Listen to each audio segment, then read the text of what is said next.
Thank you for coming to our 2024 Eastern District of Missouri Rules Seminar. I'm Chief Judge Bonnie Claire, and with me are my colleagues, Judge Kathy Surratt States. Good morning. And Judge Brian Walsh. Good morning, everyone.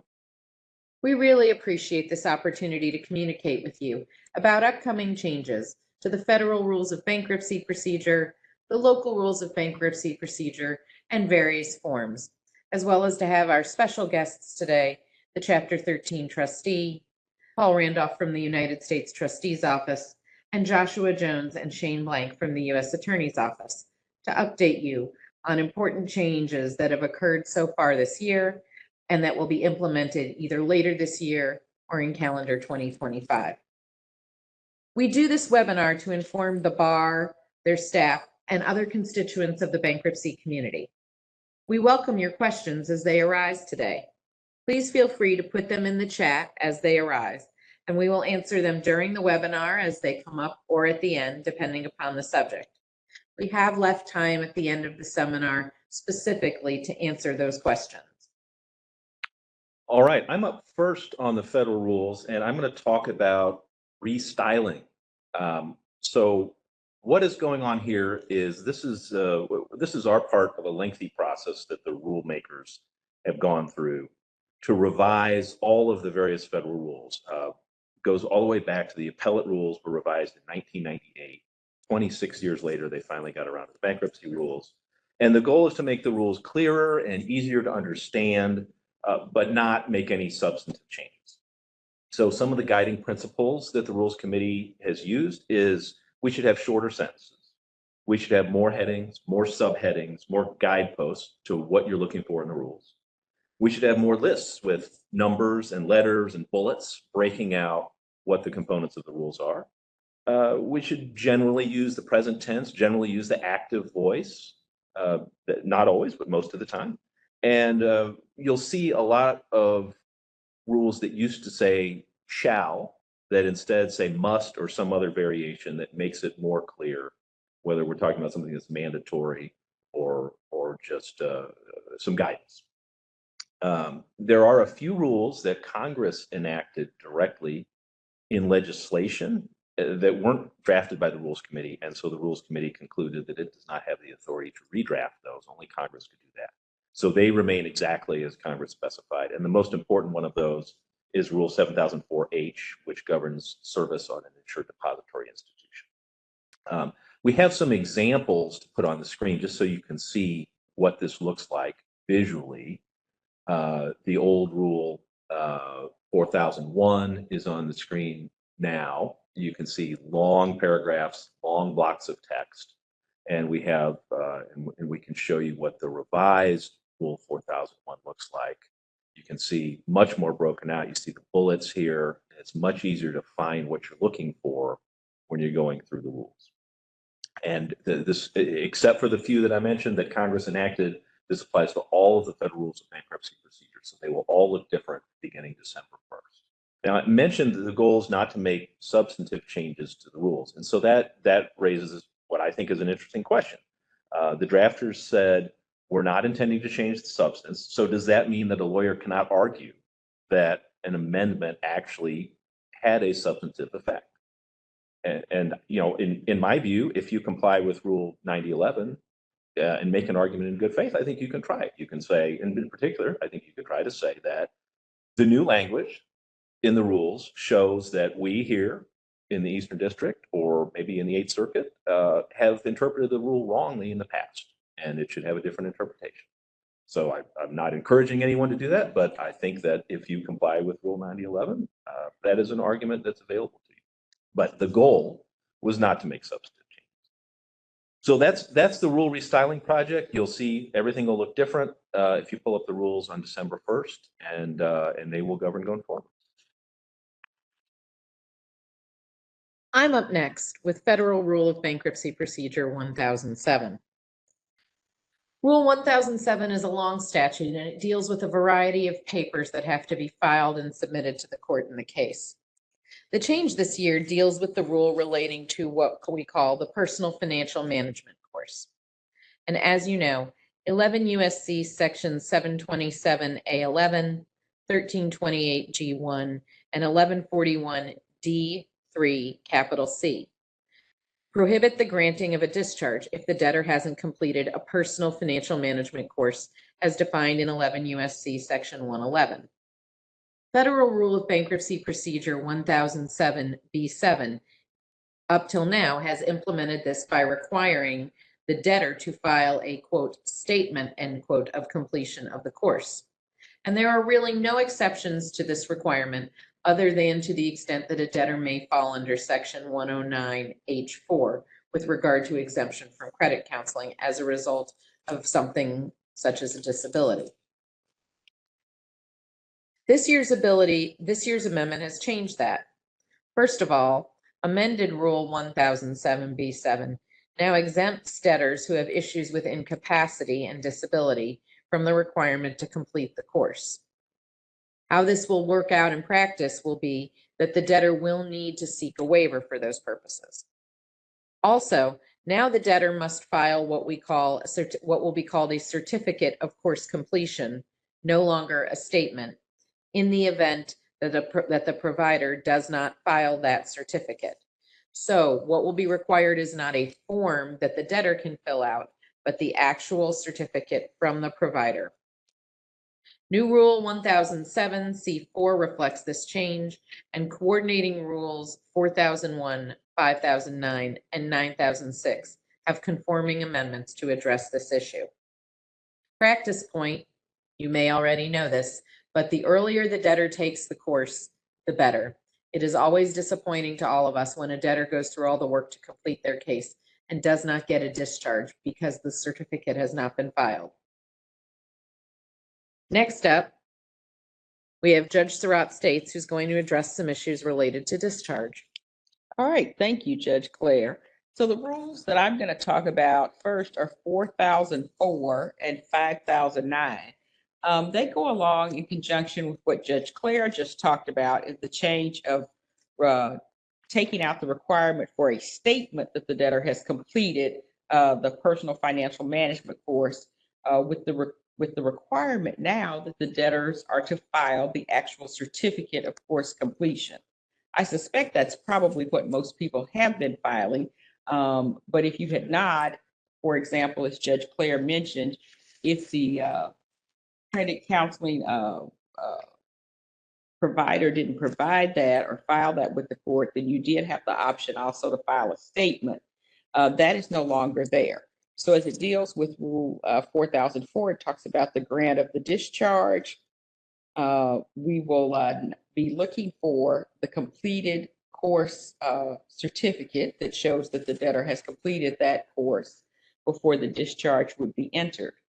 Likewise, similarly in Rule 5009 about closing a case as well, it takes out the requirement for submission of the statement and requires the debtors file the certificate of course completion, indicating that they have completed their personal financial management course, and then the discharge would be entered appropriately after that.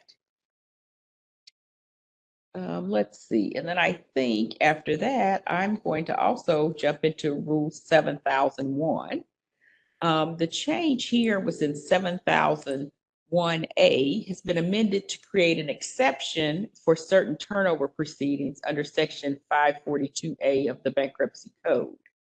Now, individual debtors who may need prompt return of tangible property will be able to file a motion instead of filing an adversary proceeding for that turnover. This came about from the City of Chicago versus Fulton case, where Justice Sotomayor indicated that sometimes debtors need quicker return than you can get in filing an adversary proceeding. So this is putting this into place. So now with this amendment, debtors can now seek turnover by motion of such property. And usually the examples of that property would be automobiles would be the most common thing, or also tools of the trade, in that the rule now now gives the debtors the option to file these motions for return of from third parties of items that help them produce their funds income to fund their plan. So therefore, automobiles and tools of the trade are normally the things that we would see. So what we have done is we have created a new event pathway for that. Mr. Ritter, would you like to go over that practice point? Yes, thank you, Judge. So yes, the court created a new motion event that's titled Motion by Individual Debtor to Recover Tangible Property under Section 542A. And my advice to you, any of you practitioners who use the search feature in CMECF, is you can search the word tangible, and I can assure you this is the only event that uses that word, and you'll get straight to it. But it is otherwise under bankruptcy events, motions, applications, and there you will find the new event code.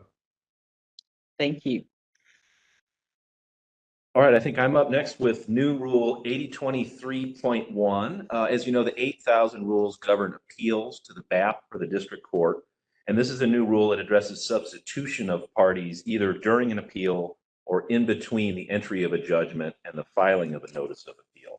And 8023.1 addresses the same issues in a BAP or district court appeal that Federal Rule of Appellate Procedure 43 covers in the Court of Appeals.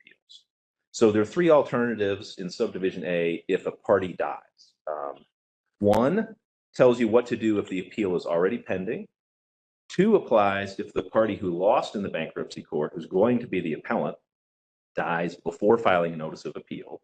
And curious here, it actually permits a lawyer to file a notice of appeal, even though the lawyer does not have a client, because the client has died. And three applies if the party who won in the bankruptcy court, who's going to be the appellee, dies, and it says that the losing party can simply file a notice of appeal as usual. Subdivision B covers substitution for any reason other than the death of a party, but the rules are actually the same as they are for the death of a party. And subdivision C covers substitution of a public officer, which is automatic when the officer leaves the office and someone new takes over this. If you have any lawsuits involving the federal government, this could be good to know about on January 20th or 21st of next year. There will be a lot of turnover of officers and they will be automatically substituted into your proceeding. So this is a rule that you may not ever need to use, but it's good to know it's there and you can look it up and apply it if you need to. Next up is Rule 9006, which deals with computing and extending time. Just a few minutes ago, I talked about the new rule or the amendment to the rule that addresses issues associated with the filing of a certificate of financial management course. Under Rule 9006, B3B and C2, they now reflect the amendment that deals with those issues. So the certificate is due 60 days after the first setting of the 341 meeting in a Chapter 7 case, and no later than the date the last payment is made under the plan in a Chapter 13 or applicable Chapter 11 case. I note that the court sends a reminder of the requirement to complete that course, and it would be helpful to pass that on to your client if they do not receive it, to make sure that they complete the course.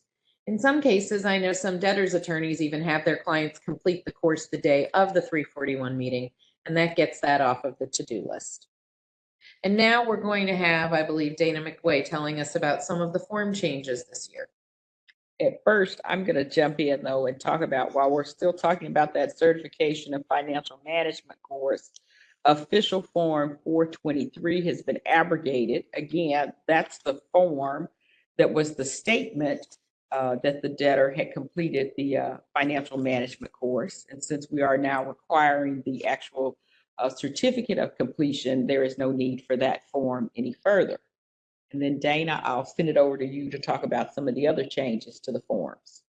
Great. I know that forms probably are central to everything that we do in terms of practice and the court. One of the forms that everyone is familiar with is the proof of claim form. That's form 410. This change to the form is to allow for electronic payment by the case trustee. Originally, the form had a uniform claim identifier component to it, and it only applied to Chapter 13 cases.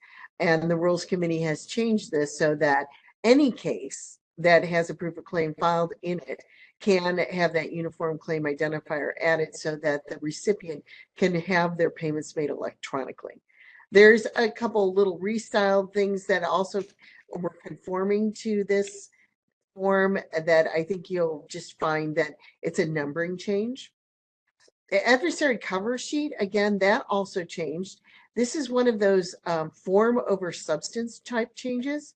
One of the things that we found in Rule 7001 is that we had subdivisions to the rule that were numbered 1 and so forth. Well, at the restyling, they're letters now. They're 7001A and so forth. So this adversary cover sheet had previously referenced 7001, paragraphs 1, etc. And now just references paragraph 7001A, B, C, etc., all the way through.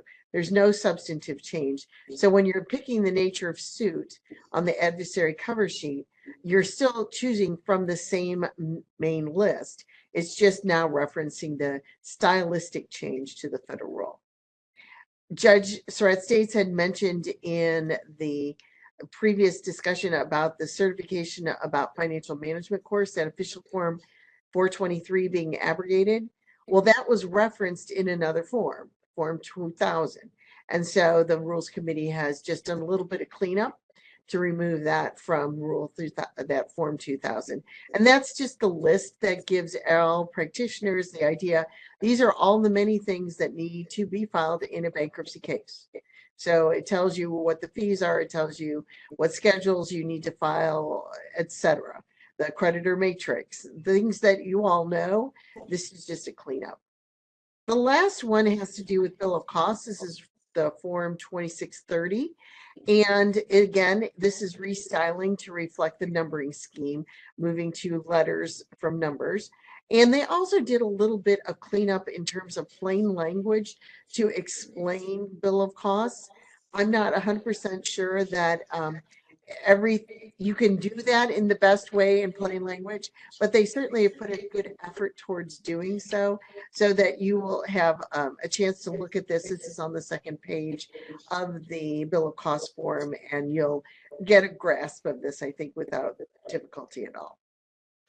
And with that, I think we are in a good spot where we can segue to the next section of our program, and that has to do with our local rules. Let's start with 1009E. This is the rule that deals with creditors who get added to the case in amended schedules or an amended matrix. They weren't included at the beginning.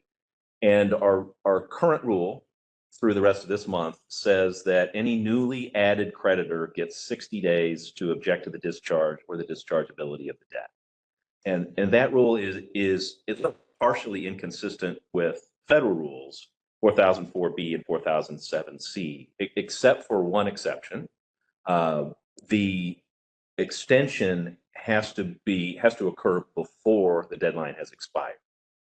And so our current rule that provides everyone with a deadline, with an extended deadline, no matter when, is arguably inconsistent with those. So the updated local rule will provide for the automatic 60-day extension only if the deadline has not expired. If the deadline has expired, whoever wants an extension will need to file a motion to request the extension, and that'll be measured against the requirements of the rules. And there's some related form updates as well. Local Form 26, which is the notice that goes out to those newly added creditors, it will include language that's consistent with the amended rule. And the 341 notices currently have some language that also says there's an automatic extension. That'll come out, and it will just identify the initial deadline in the 341 notice. Anyone who gets added later will get Local Form 26, which will tell them either there's an automatic extension or you need to file a motion. Keep in mind, of course, that a creditor without notice or knowledge of the case in time to file a timely proof of claim or a Section 523C complaint may have an exception to discharge under 523A3. This depends on the nature of the claim. It depends on whether it's an asset case that has a claims bar date. But of course, the consequences of not getting that creditor scheduled or included on the matrix can be severe. My note on that would be if you have a Chapter 13 case and a creditor has not filed a claim and you need that creditor to be paid, as debtors counsel, you will want to take steps to get a claim on file for that creditor within the time allotted. I'm up next on Local Rule 1017-3, which are motions to reinstate. The vast majority of the motions to reinstate we see are in a Chapter 13 case that's been dismissed for non-payment. Currently, the rule talks about the time frame to make a motion of that type and what's required to be in the motion. And to note, that needs to include whether the case was previously dismissed and reinstated and the dates of any prior dismissals and orders of reinstatement. Currently, if the case has been dismissed for for lack of funds, then the motion has to say that the debtor has paid those amounts.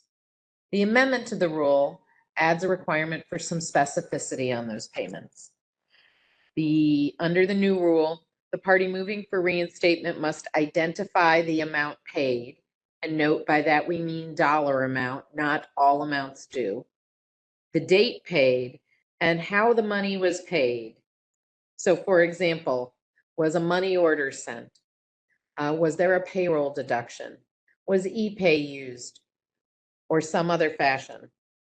Please, the importance of adding this requirement to be specific is to allow the trustee to look in the appropriate place or places for the funds at issue so that the trustee can hopefully get a response on file to those motions more quickly.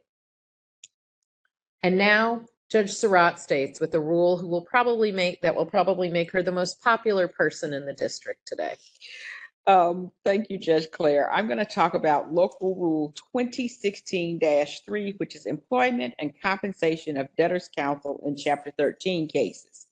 That rule is being amended at Section A1 to indicate that the flat fee option in the Chapter 13 cases, we are increasing the amount from $4,800 to $5,800 in cases filed after December 1st, 2024.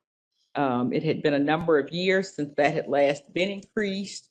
That's an option. You don't have to charge that amount, but certainly if you feel that that is the appropriate amount to be charged in a case, you now have that option.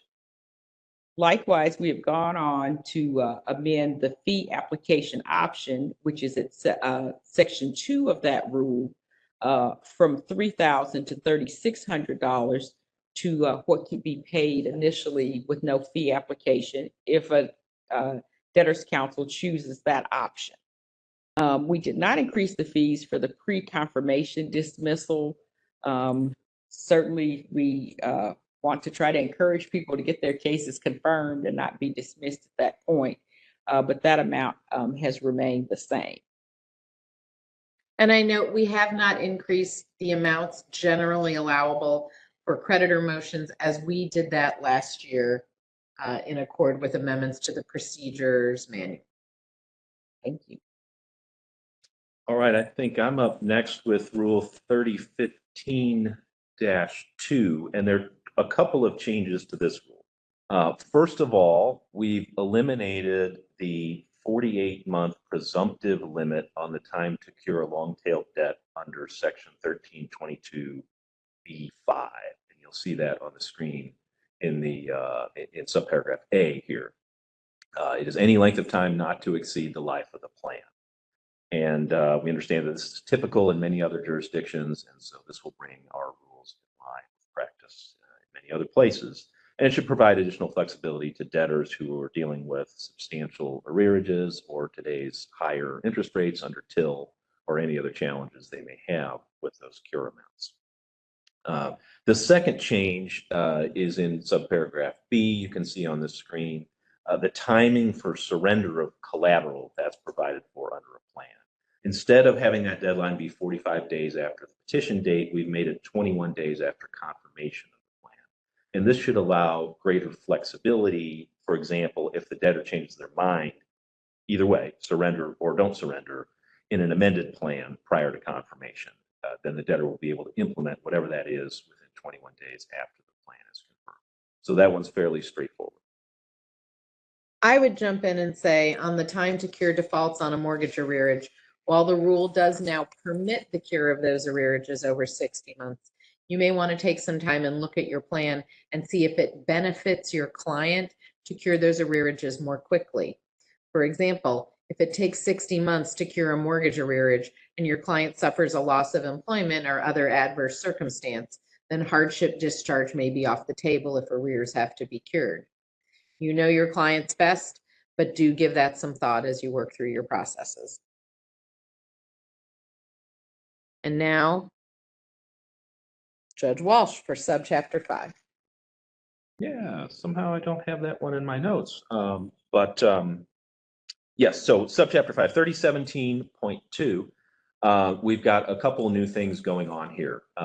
As you know, if you practice Chapter 11, many deadlines in a traditional Chapter 11 case are set in connection with the approval of disclosure.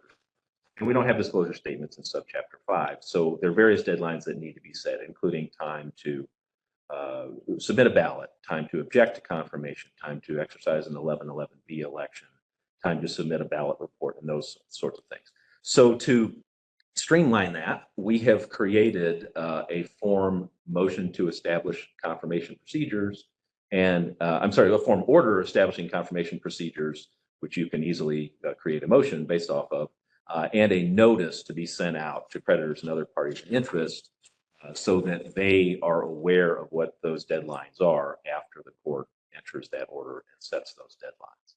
So the new rule will require debtors' counsel to obtain an order and then serve that notice, which incorporates those deadlines, on the parties in interest, so they will be aware of what needs to be done.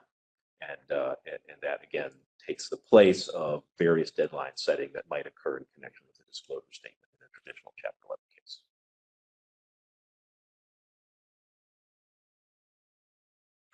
And then in terms of filing based off of that, just a couple of practice points. In relation to the form order number 54 that establishes the confirmation procedures, you can use that and populate the information that's relevant to your case and send along to the proposed order email box as you typically would. When you are seeking that specific relief, we did not create a new event code, but rather you can use the generic motion event code, the pathway being listed on your screen there under bankruptcy events, motions, applications, and then generic motion. The event will allow you to enhance the docket text to reflect the relief that you're requesting in the associated PDF you've uploaded. So you would name it something like motion to establish confirmation procedures.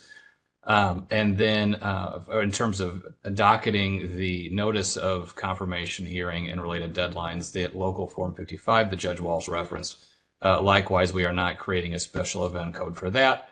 But as soon as you serve it and want to put that on the record, you will also file that as a generic notice. So you will use bankruptcy events notices and the notice generic. And just like your enhancement of the docket text on generic motions, with this generic notice, you'll also be given a chance to enhance the docket text to reflect what's on your PDF, something like notice of confirmation hearing and related deadlines. So I will be going over local rule change 3021 as well as the next on 4001. Basically, what we've done here is we've made a change to accept claims for sewer and real estate tax debt from the direction that the trustee is going to cease distribution on the claim. And so you'll see in 3021 a new parenthetical statement that says accepted claims for sewer service and real estate tax debts. Distributions may continue unless otherwise noted in the order on relief for motion for relief from automatic stay. And then likewise, on a related note, we made a conforming change to 4001. You will see noted below we've added a parenthetical statement to language that we expect to have contained in orders on these kinds of motions. So be sure to include it in your proposed orders, as we will be looking for that and reaching out to you if we note its absence. But again, here we are creating the exception carve out for claims for sewer service or real estate tax debts. And I'll be taking our next rule, which is 4002-1, designation of responsible individual. This is a brand new rule that is modeled after a rules in other districts being used. And the intent of this rule is to allow practitioners to designate a responsible individual who's going to be responsible for duties and obligations of the debtor or debtor in possession, but also to serve as that point of contact. And so the intent is to increase collaboration and communication. However, we want to stress that this is permissive in nature. This is not mandatory, but we want to provide practitioners with this option and a place to look to establish that responsible individual in a given case. All right, I think that brings us to 4003-2, motion to avoid liens under 522F. So there's several changes to this rule. The first one is pretty straightforward. We're clarifying that service must be in accordance with local rule 9013-1A. That's not a substantive change. That's just clarifying which rule you need to look to. And of course, that still means you have to serve the creditor who's holding the lien. Very important. Second, we're adding a second local form motion. So we now have a motion, a variation on our existing motion to avoid judicial liens under 522F1A. We've cleaned that up a bit. We've streamlined the form a little bit. And we have a second form motion. So there's the motion to avoid judicial lien, which is now local form 56. Did not have a number before. It's now local form 56. So that looks mostly familiar. Like I said, it's a little bit streamlined. And we have a new form 57, which is a motion to avoid non-possessory, non-purchase money security interest. It's similar to the motion to avoid judicial lien, but it has a few twists, and it has the Colich calculation in it, for example. But keep in mind, depending on the nature of the exemptions, the nature of the assets that are covered by security interest, you may need to show multiple calculations. Different exemption amounts may apply to different assets. And so the calculation to show whether and to what extent it's impaired may require you to do that more than once. And then we have related forms of order, which are forms 58 and 59. They are more straightforward than the current forms. They're simpler. They don't run through all the numbers again. The numbers are already in the motion, and we don't run through all the numbers again in the order. But you can submit those form orders if the time passes and you have no response from your lien holder or anyone else. And then the third change in the rule is we're addressing some ambiguity about the existing requirement to serve the registered agent of the creditor. As you, I'm sure, know, some creditors don't have registered agents, or it can be hard to figure out who their registered agents are. Insurance companies are an example, credit unions are another example. Other companies may have a registered agent somewhere in the 50 states or Washington, D.C. or Puerto Rico or Guam. But should you have to research all of those jurisdictions to figure out if there's a registered agent somewhere in the United States, and we think not. So the revised rule requires service on a Missouri registered agent, if there is one. That's one search you can do in the Missouri Secretary of State's website to figure that out. Otherwise, you'll have the option to serve either some other designated person, which could be a registered agent in another state, if you happen to know where to look, or it could be some other person in compliance with Rule 7004. And in most instances, that would be 7004B3, corporate service on an officer, managing, or general agent. But it could be 7004H for a financial institution, certified mail addressed to an officer, et cetera. So if you can't find a registered agent in Missouri, you now have a couple of other options. Just make sure you lay it out very clearly in certificate of service so we can see that it's been accomplished. Matthew, could you tell us about the related CMECF changes? Certainly, Judge. Yes. So in order to smooth out where the rubber meets the road on some of these new local forms, we've made some minor changes to CMECF, and we wanted to make sure that you're aware of how to file these. So in terms of making use of the local forms, local form 56, which Judge Walsh mentioned was going to be on the motion to avoid a judicial lien. That event we're currently is called just motion to avoid lien. We're going to be adding that keyword judicial to the event, and that will pair nicely with the title on that local form so that you can then use the local form in conjunction with the revised CMECF event for motions to avoid judicial lien. You would then be submitting that local form 58, which is the form order on that motion type to the judge via the typical proposed order email box. Likewise, for local form 57, which was on the non-possessory, non-purchase money security interest, we are also changing the event code to match that name as well verbatim. And so if you were wanting to search for this, again, you could search for non-possessory, and you will get one hit and one hit alone on that keyword. However, you would file that using the pathway stated, which is bankruptcy events, motions, applications, and then the motion to avoid non-possessory, non-purchase money order or purchase money security interest. And then in terms of the order, you would be filling out local form 59 and submitting that to your proposed order action box as typical. All right, thank you. I would just add really quick with that, we've seen on screen, we've seen 6 new local forms. Just want to remind everyone, those will be available starting December 1st, and those will be posted in the form section of the court's website, which you can access towards the right-hand side of the top of the page in that red information bar on the court's website there on the homepage. All right, thank you. That brings us to 4003-3, which is a new local rule. This relates to the amendment to Federal Rule 7001 that Judge Surratt States discussed earlier, where an individual debtor can seek turnover of tangible personal property by motion rather than adversary proceeding. And so a motion for turnover is in some respects similar to a motion to avoid a lien, which I just discussed. It allows the debtor to do something that normally requires an adversary proceeding by a motion, much more streamlined. And so what we've done is we've adapted Local Rule 4003-2 on avoidance of liens, which I just discussed, to this situation. So if you are filing a motion to recover tangible personal property under Section 542, you need to specifically describe the property. You need to serve the creditor's registered agent if they have one in Missouri. If they don't have a registered agent in Missouri, you need to serve another designated person, which could be a registered agent elsewhere, or serve somebody else in a way that complies with 7004. It's very similar to what I just discussed. And Matthew, you want to talk about the CMECF implications here? Yes, thank you, Judge.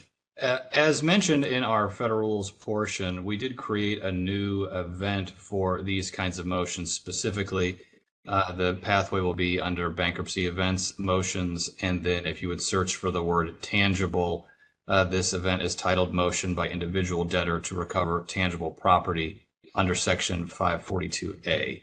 And so again, we do have a unique event code for these motions, and we encourage you to select that event when pursuing this relief specifically. And Dana, will you take default judgment? Yeah, let's get started here on talk about default judgments. This is not a substantive change. You'll recall that a default judgment has 2 steps to it. First, you come to the clerk of court and you indicate the substantive reasons why a default judgment should be entered. Then once you've done that, you file a motion with the court for a ruling, and you include with that the material that you receive from the clerk of court indicating what the record shows on the docket. So what we have changed here is to recognize that not everyone uses an affidavit approach when they are asking for a default judgment. Sometimes you are using a declaration approach. For just a quick memory from law school time, the affidavit, of course, is a sworn statement that has a penalty of perjury language and a notary public or some commissioner level person who has certified that the affiant is who they say they are. Whereas with the declaration, you have much of the same, but you do not have the notary public. You do not have the commissioner or some other entity who is certifying who that person is. So we recognize that, and we have indicated in the body of this that you can use either or one of these two. If you are going to use the declaration, then make sure that you look at 28 U.S.C. 1746. If you're practicing in federal court, that's what governs. That's the magic language that basically says, this is the language you use to say I'm working under penalty of perjury in my declaration. But once you've done that and you've complied with the requirements, then it's the 2 steps. You go forward and you motion with the court for your default judgment entry. And I think that it's otherwise not a substantive change and should be fairly easy to really take on and add to your practice. This year, we have just a couple of changes to Local Rules 9061 A and B. Local Rule 9061 deals with negative notice. We allow it, let's note, in some circumstances. It isn't for everything. For various reasons, sometimes parties set a negative notice matter for hearing, perhaps to move it along on the calendar if they do anticipate an objection, perhaps for other rules. When that occurs, Local Rule 9031-1 controls. And the change that's been listed in Local Rule 9061A is if the motion is set for hearing and the motion otherwise may have been set on negative notice, any response needs to be filed no later than 7 days before the hearing date. In addition, we've added an item that may be set on negative notice, which is a motion to retain automobile insurance proceeds in Chapter 13 cases. This ties into the response date change made in Rule 9061B. The amendments to this rule clarify the amount of time allowed for a response to a matter set on negative notice. Normally, it's a 21-day period. However, on an objection to claims in a Chapter 13 case or a motion for adequate assurance with regard to a utility under 11 U.S.C. 366, it's 30 days. Moreover, and the new language is that the negative notice period to file a response to a motion to incur debt relating to an automobile in a Chapter 13 or a motion to retain auto insurance proceeds in a Chapter 13 will be 14 days after service. The reason for this change is both to clarify the timeline for objections to claim and to shorten the period with regard to motions to retain proceeds and incur debt on a vehicle to facilitate those processes. And now Judge Surratt states on matters without hearing. Thank you, Judge Claire. So we have made some brief changes to Local Rule 9062, which is matters which can be heard without a hearing. We have added 2 additional items to that, including motions to increase plan base in Chapter 13 cases and motions to establish confirmation procedures in Subchapter 5 cases, which Judge Walsh talked about earlier. Certainly motions to increase plan base being heard without a hearing will help move things along in the Chapter 13 cases when debtors need to increase their plan base. And while I'm talking about matters without hearing, I will remind you as well that motions to reinstate cases following dismissal for failure to file required documents or pay any fees or attend the 341 meeting fall on this list of matters that can be heard without hearing. So those matters don't need to be set for hearing. And likewise, motions to reinstate the cases in a Chapter 13 following dismissal for failure to make plan payments also can be set without a hearing. I'll remind you again, as Judge Claire mentioned earlier, we're looking for additional information in those motions when it's failure to make plan payments to include the exact amount that was paid and how it was paid so that the trustee can confirm that she has received those funds and file an appropriate response. And likewise, when you're asking to reinstate a case after it's been a creditor's motion that granted it, for example, if the Missouri Department of Revenue, if we granted it on their motion for failure to file tax returns, and you know that they're going to consent because you have gotten those tax returns on file, those likewise do not need to be set for hearing. Thank you, Judge Surratt states. And now we'd like to turn the program over to Paul Randolph from the U.S. Trustees Program to update us on some developments there. First, I'd like to thank the judges and the clerk and her staff for the invitation here today. We have a few items that we wanted to bring to the attention of the practitioners and other parties. First of all, is something that we learned about just 2 days ago, and this is an attempt to deceive debtors that's occurring in many districts right now. What's happening is there's a group that's called the Bankruptcy Fraud Watchdog Group, which is sending letters falsely accusing debtors from failing to disclose assets in bankruptcy cases. Then they threaten referrals to the U.S. bankruptcy trustee unless they pay a one-time amnesty fine. And in some cases, that's $450 in Bitcoin or using a QR code to avoid legal action. There have been cases where they also instruct the debtors not to inform their attorneys, and if they do so, they'll face immediate referral for prosecution. So, of course, these are false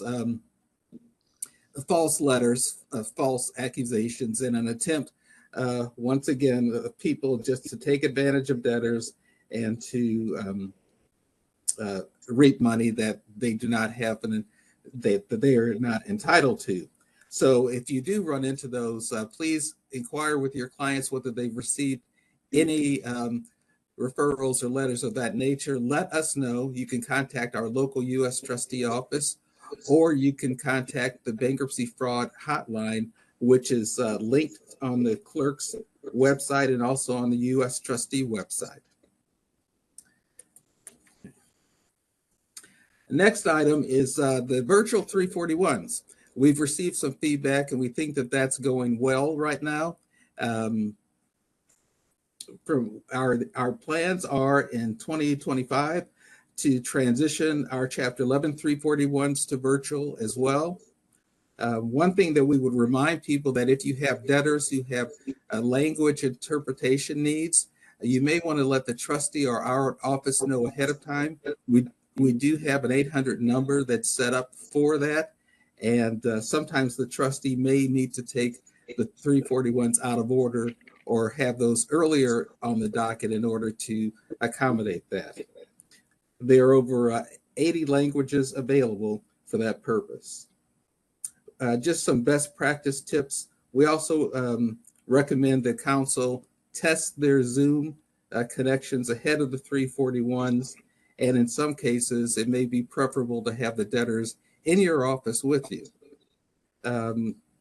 Also, with regard to, you need to provide the proof of identification and the Social Security proof prior to the meeting itself. That's something that cannot be shared for privacy reasons at the virtual meeting. Another item, some good news to share. It doesn't affect the bar, but at least our bankruptcy trustees. So earlier this month, the U.S. trustee program announced that it had notified the administrative office for the U.S. courts that Chapter 7 panel trustees will receive additional compensation for cases filed or converted to Chapter 7 during fiscal year 2024. You may recall that under the Bankruptcy Administration and Improvement Act of 2020, that the trustees were at least entitled to receive those additional funds if the funds were available. But because of the drastic decrease in filings during that period, there have not been funds available for that.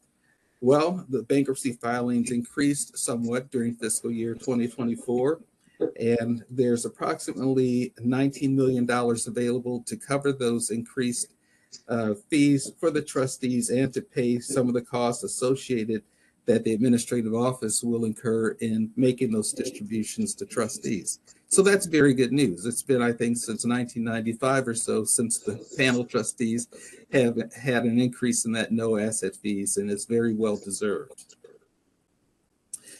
Just another reminder that effective November 1st, 2024, the Census Bureau median family income data was updated for cases filed on or after November 1st, 2024.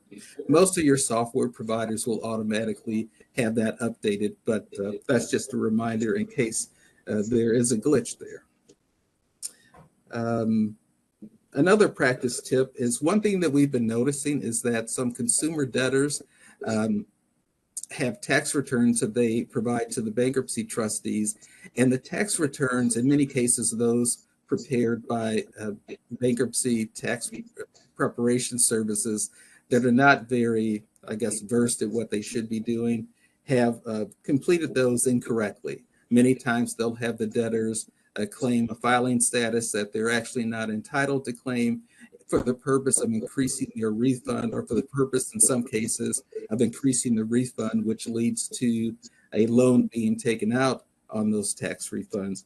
We would just recommend to attorneys that you look over the tax returns. We realize that you're not tax experts and that's not your job, but it's just something that we're noticing, because I know in some cases the IRS has told us that debtors are making that mistake, and we're noticing that from referrals that we receive from the bankruptcy trustees.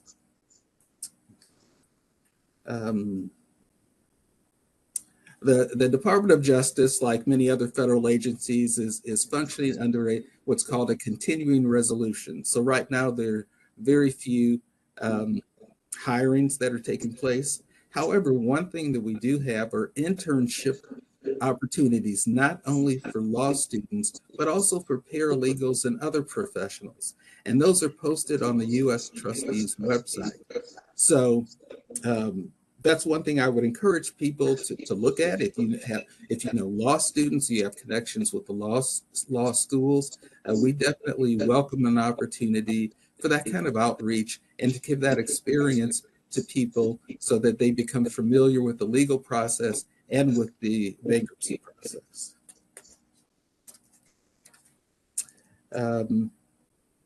One addition, well, actually, we've had two additions to the local St. Louis office within the past year. One is bankruptcy auditor Melissa Schott. She comes to us from the Department of Defense, so has federal experience, and she will be working primarily for the St. Louis and Omaha, Nebraska offices. She's based here in the St. Louis office.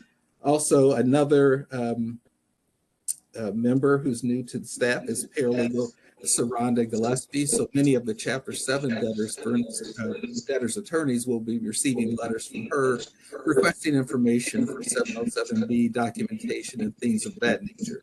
So she joined our office approximately in March of this year. One of the last items is the uniform depository agreements have been modified for the U.S. trustee system. That was in response to some of the banking crises that occurred in early 2023. We believe that the new depository agreements are tighter and more technology oriented. So what's taken place is we've reached out to all those financial institutions who were approved on as authorized depositories. We've had them re-sign the depository agreements, and for the purpose of ensuring that all bankruptcy estate funds are reported on a quarterly basis to the U.S. trustee program. So that allows us to make sure that there are accounts out there or that are being reported, debtor in possession accounts in Chapter 11 cases and the trustee accounts. And also, just one more reminder is that our office is available to meet with debtors counsel. If you have questions regarding the means test, what we look at in the U.S. trustee's office, and matters such as that, we can do that virtually or we can do that in person, whatever works for you. Thank you so much, Mr. Randolph. That's excellent information. At this point, we're going to turn the presentation over to Diana Doherty, our Chapter 13 trustee. Thank you, Judge Claire. I just want to address a couple of things that I think may be causing some frustration for Chapter 13 debtors attorneys at this time. First, because of the real estate climate that we're in now, there has been an uptick in cases where there is equity in tenancy by the entirety of the property. So there needs to be a guarantee to solve the best interest of creditors test that the joint unsecured creditors will be paid a certain amount, whatever that might be. That is our plan as it is written. Is not conducive to that. The only way to make it work is to put some special language in Part 5. The problem is that this language has to be very specific and address 3 points. It has to identify the dollar guarantee and make clear that it's only applicable to joint unsecured creditors. It has to identify the joint unsecured creditors to whom this applies, preferably by both name and claim amount, either scheduled or filed claim amount, so that parties in interest can do the calculations and figure out what they're going to get. It also has to provide that those joint unsecured creditors are going to be paid prior to the pro rata distribution to other general unsecured creditors. Otherwise, the guarantee is going to be somewhat meaningless because those creditors will be paid at the same level as the other unsecured creditors, and they're not going to get what they're entitled to get and what you guaranteed that they would get. My office has some suggested language that you can use that ticks those boxes. I know it can be frustrating to get that in, and that is not the best solution to the problem, and trying to come up with something that may be a little more transparent and easier for the debtor's attorneys to implement. Second issue, I want to remind everyone that Local Rule 3015-4C does exist. That rule provides that the court will not confirm a plan unless the debtor has certified in writing that all of the post-petition DSO payments have been made and that the debtor has filed all the required tax returns. These are confirmation requirements under 1325 of the code. That certification requirement per the local rule can be satisfied by making these assertions in the statement under penalty of perjury that's provided to me for the 341 meeting, or by filing a statement with the court prior to confirmation. As debtor's attorneys, it is less work for you if that 341 statement under penalty of perjury is completely and accurately filled out, assuming that the answers to those two questions are affirmative, that the form is filled out in that fashion. The debtor just telling me orally at the meeting that they have met those two requirements doesn't meet the local rule requirement, because that if it's not provided in writing, that would then require you to file the verified statement with the court, which is an extra step you have to take that is unnecessary, because you're already providing the other form. That is all I have, judges. We have a question that says about a change to the attorney's fees that Judge Surratt States had referenced, and then Judge Walsh referenced the change to the 13 plan. And the question was, paragraph 3.4 on the plan allows the attorney to put in the dollar figure that they're going to charge. And for many of you remember, that is left blank in the model plan that we have on the court's website. You fill that in with whatever that dollar figure is. The question has to do with Rule 3015G, which we have in our local rules. And that particular rule, I'm going to try and share this on the screen, says that the debtor's attorney's fees will be paid the trustee after monthly payment to secured creditors. However, the maximum of $2,400 in attorney's fees minus et cetera, will be paid. And so the question is that dollar figure changing. We have not contemplated that as part of the local rules this session. We certainly can bring that question back to the judges for their review, but we had not changed the letter G here when we were otherwise changing other parts of the local rule. So for the moment, there is no change. And if that should be contemplated, we will be looking at that and then notify you in due course. And I also got another question in the chat, and this was to the Chapter 13 trustee asking, where do you find the suggested language for paragraph 5 regarding the tenancy by entirety guarantee to joint unsecured creditors that you had mentioned when you were speaking? Well, that's part of the problem. You don't find it. You would have to call my office and speak to one of the attorneys, probably Mr. Wilson, to get that language. Thank you so much.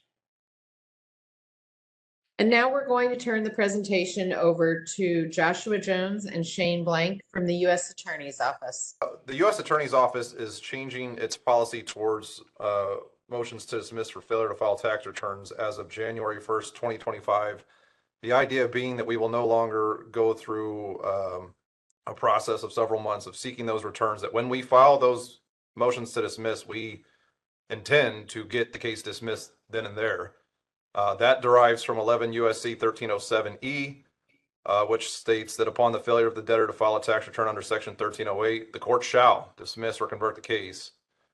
We found that we're out of step with the other U.S. attorneys' offices in the country on this issue. And so part of the drive here as a policy matter, we want to be consistent within the DOJ amongst the different offices. Also, as probably no shock to anyone, our office is suffering a pretty heavy reduction in budget, but being asked to do more. And I suspect with the new administration, that's going to only continue. So we simply don't have the resources to keep going with the process we've got.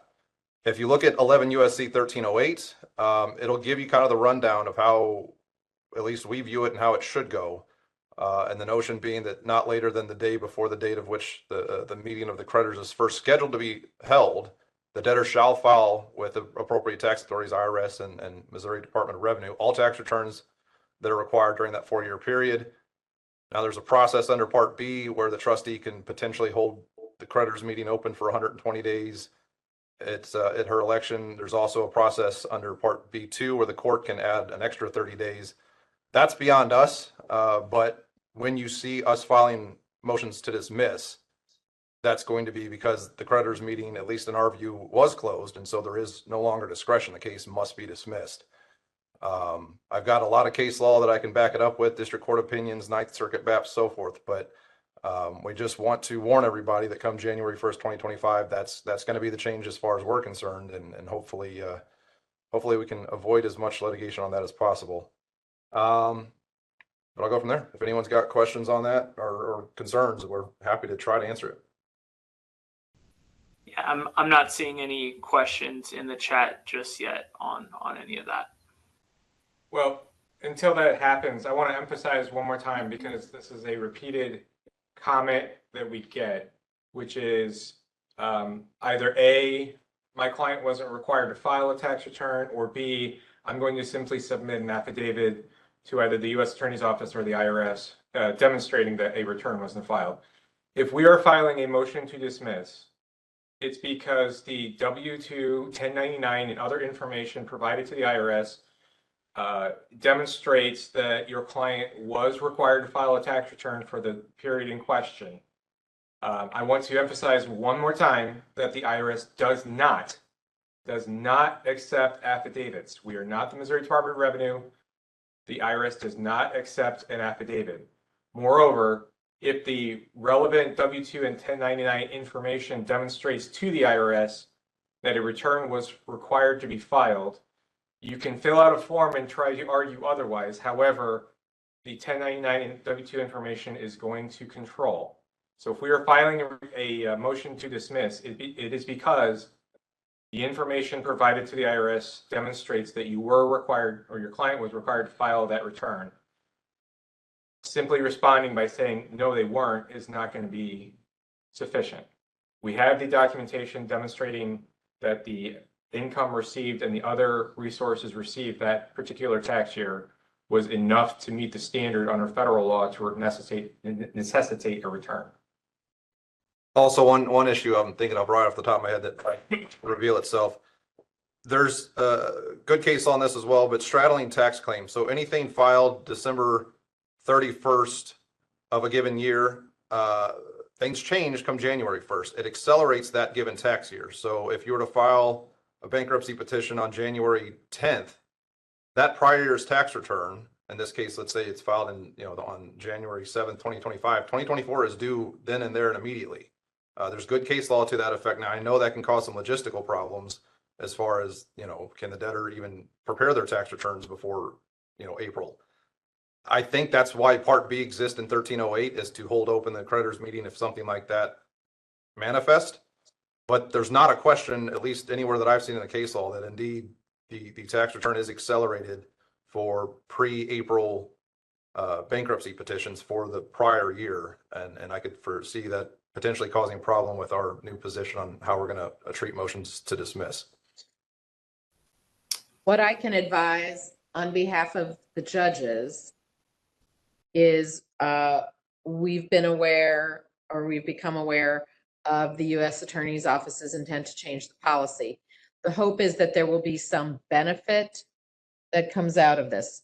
For example, I think everyone in Chapter 13 is familiar with the circumstances where there are issues about the amount of the priority claims due. By having tax returns in at an earlier date, we should be able to eliminate some of those problems and questions and eliminate the processes that we have to go through sometimes, or that the Chapter 13 trustee goes through, where the Chapter 13 trustee has to do a number of objections to claim based upon an estimate. And then we have to have multiple amendments, some of which can either prevent confirmation or put a wrench into an already confirmed case. I think I speak for my colleagues when I say we're aware that this is a big change, but our understanding is this is what happens in other judicial districts, and they do manage these processes. We think it will probably become more important for you to have your clients get their tax returns done before they file, if at all possible. Mr. Jones or Mr. Blank, is there anything you want to add about the benefits of this situation? Judge, funny you say that. That's exactly, I was reading the case here. It's a fairly fresh case from the Bankruptcy Court of Southern District of Ohio. And that's exactly what they're saying is the intention of these rules, which are 20 years old now, but the intention of them was to help things like the state taxing authorities and federal to understand their own claims, which does help the process. That's literally one of the things stated in this court opinion that I'm looking at. So I really do think it streamlines it. I think there's an adjustment period, but I think even sub-litigation where we are arguing about, I just had one where I think a claim objection was filed. I don't have to file a return and here's an affidavit, but well, there was gambling revenue and probably the client didn't report that. So here's a sub issue that we're now arguing about. All of that should go away if everyone's getting their tax returns in on time and sorting out with the IRS, who does send out letters and forms and happy to hand transcripts over and whatnot, that they're happy to work with the debtor in figuring out what the income was. And so if that's done on the front end, it prevents sub litigation and slowing down the case for, you know, whether something's feasible or not, or so forth. So hopefully it'll streamline things once everyone makes that adjustment. Mr. Blank, can you provide us with the citation for that case? Yes, Judge. So I've got a couple if you want them. The case I'm looking at is N. Ray Vaughn. It's Southern District of Ohio Bankruptcy Court, June 20th, 2024. The citation is 660 BR 827. Morgan T asks, am I understanding that if a case is filed 1/10/2025, their 2024 has to be filed before the due date of 4/15/25? That is correct under the case law that I'm seeing, at least. I'll give you another example of that one. It's 444 BR 750. That's a district court affirming the bankruptcy court that talks about what this is called a straddling tax claim. And the district judge there goes into a good analysis, kind of looks at the lay of the land and came to that conclusion. There's plenty of other cases, but that's a good one to get started. Judges, we did have a couple additional questions that relate to kind of the interaction between the Chapter 13 trustee and her attorneys and what our U.S. attorney colleagues have mentioned. And the questions have to do with, does the Chapter 13 trustee have a position on keeping 341 meetings open to allow the debtors to file those returns? I was not planning on doing so. If asked, case by case basis, but not as a standard policy, no. If someone were to make that request, how would they make that request? Is something by motion, something to be requested at the 341 meeting itself? I think they would, and Mr. Jones and Mr. Blank may have more insight, but I would think it's a request they would make at the 341 meeting, after admitting that the returns hadn't been filed and indicating what steps they were in the process of taking and had in fact already taken to make that happen. I don't think we see, so DOJ does not get involved unless the IRS gives us a referral. The idea that we would discuss, or we have discussed with the IRS, is I'm not going to see a referral unless the creditors meeting is closed, of which then there is no discretion. The court shall dismiss the case at that point. Not to alarm anyone further, I think the one case, or if it's not, it's this other one I'm looking at, it had an issue with attorney's fees, and the court was very concerned about how clear it was made whether the trustee was holding the meeting open or not. Well, in fact, I'm looking at it here. In this case, the trustee prepared a docket entry expressly stating that the meeting of creditors was held on April 11, 2023. The record is devoid of any clear statement that the meeting was held open. Therefore, the trustee could not grant an extension under 1308B. So certainly there's going to have to be some clarity when things are held open or not. There can't be some inference there. But if they are closed, and that's what the docket reflects to us, and the IRS is sending us a referral, in our minds, at that point, there is no discretion. At that point, it's closed, and the rule says what the rule says. Whether it's held open and how it's held open, that gets beyond us, and we don't even see the case because that's a trustee discretion or court, depending on the rule, and that's prior to us getting involved. Another question: can debtor attorney request continuance for time to file? Again, if everyone looks at 11 USC 1308 Part B. Part A is DOJ. We get involved and we say this case must be dismissed. No question, must. Prior to that, 1308B Part 1, the trustee can hold open the creditors meeting, and that's for the trustee to decide. Part B2, the court can hold open some time, again, at the court's discretion and for 30 days. So Part B1, you get a max of 120 days. Part B2, the court can give an extra 30 days, but that's beyond DOJ. We won't be involved in that. So if anyone's got questions on timing and how to request more time and so forth, I think 1308, 11 USC 1308B, parts 1 and 2 will give those answers. Another question: if the IRS has assessed a tax for an unfiled period and no protest by the debtor taxpayer was received within the legal period, does the IRS file the assessed amount as an estimated claim? Do trustees accept the claim as a liquid claim? This is getting a little past what we intended to cover today. I think the answer, and I'm going to say I think as a qualifier, I think the answer to part 1 of that question, Matthew, is the IRS does not file an assessed amount as an estimated. That is a determined amount, so it's no longer estimated. I believe, without any materials in front of me, I believe the IRS will put a note or a footnote on the proof of claim indicating that the amount listed is based on an assessment. However, I can double check that that is true. Do trustees accept the claim as a liquid claim? That's going to be something up to either Diana or one of the other trustees. So as far as accepting, you're right. It relates to claims when we see the mark estimated, either it's because there has not been a return filed or they have a return that service has not yet processed. In those situations, we will object to the claims until the amount is determined.